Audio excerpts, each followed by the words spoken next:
పుంగనూరులో Anjuman committee press meet April 3వ తేదీ ముస్లింలకు రెండవ చీకటి రోజు. 1992 డిసెంబర్ 6వ తేదీ కాంగ్రెస్ సాక్షిగా బీజేపీ బాబ్రీ మసీదును కూల్చివేసిన రోజు. 1వ చీకటి రోజు వక్ఫ్ బోర్డు అమెండ్మెంట్ బిల్లుతో కొన్ని లక్షల మసీదులు, మదర్సాలు, శ్మశాన వాటికలు కూలగొట్టడానికి ఈ బిల్లుకు సహకరించిన Telugu Desam party, Nitish Kumar party, Chirag Paswan party ముస్లింల మనసులో నుండి తొలగిపోయాయి. 1992లో ఈ విధంగా కాంగ్రెస్ పార్టీ ముస్లింల మనసులో నుండి తొలగిపోయిందో అదేవిధంగా ఈ పార్టీలన్నీ ముస్లింల మనసులో నుంచి తొలగిపోయాయి. మైనార్టీలను నమ్మించి ద్రోహం చేసిన ఘనత చంద్రబాబు నాయుడుదే. దానం చేసిన ఆస్తులను కూడా కేంద్ర ప్రభుత్వం దోచేస్తున్న పరిస్థితి. ఇలాంటి నీచ పరిస్థితి ఏ దేశాల్లోనూ లేదు. బీజేపీ ప్రభుత్వాన్ని సహకరించిన తెలుగుదేశం, నితీష్ కుమార్, చిరాగ్ పాస్వాన్ ప్రభుత్వాలు కాలగర్భంలో కలిసిపోతాయి. తెలుగుదేశం పార్టీ సెక్యులర్ పార్టీ కాదు, ఇది పక్కా మతతత్వ పార్టీ అని ముస్లింలు గుర్తించాలి. బిల్లును ఆమోదించడంలో ముఖ్యమైన పాత్ర పోషించిన నారా చంద్రబాబు నాయుడు గతంలో కూడా ముస్లింలకు ఒక మంత్రి పదవి కూడా ఇవ్వని ఘనత చంద్రబాబుదే.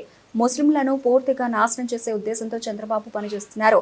ముస్లింలందరూ తెలుగుదేశం ప్రభుత్వాన్ని ఖండిస్తున్నాం. ఆ పార్టీలో ఉన్న ముస్లిం నాయకులందరూ వెంటనే రాజీనామా చేయాలని విజ్ఞప్తి చేస్తున్నామని పేర్కొన్నారు. ఈరోజు అనగా ఏప్రిల్ 3వ తారీఖున రోజు భారతదేశ ముస్లిం సోదరులకి రెండవ చీకటి రోజు. మొదటి చీకటి రోజు 1992 డిసెంబర్ 6వ తారీఖు నాడు.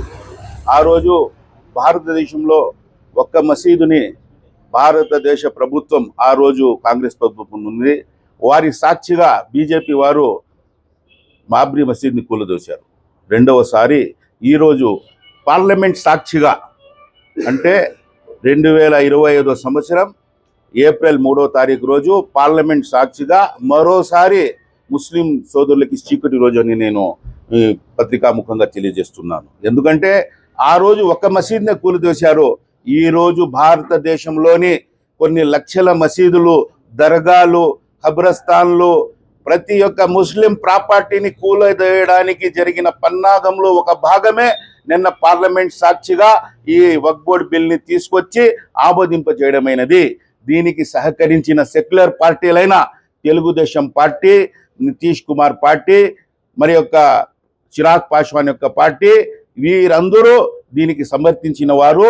వీళ్ళు కూడా ఎలా కాంగ్రెస్ ప్రభుత్వం మైనార్టీ మనసుల్లో నుంచి 92వ సంవత్సరం నుంచి బయట వెళ్ళిపోయిందో, ఈరోజు భారతదేశంలోని అన్ని ముస్లిం సోదరుల మనసులో నుంచి తెలుగుదేశం పార్టీ ఇక ఉండబోదు.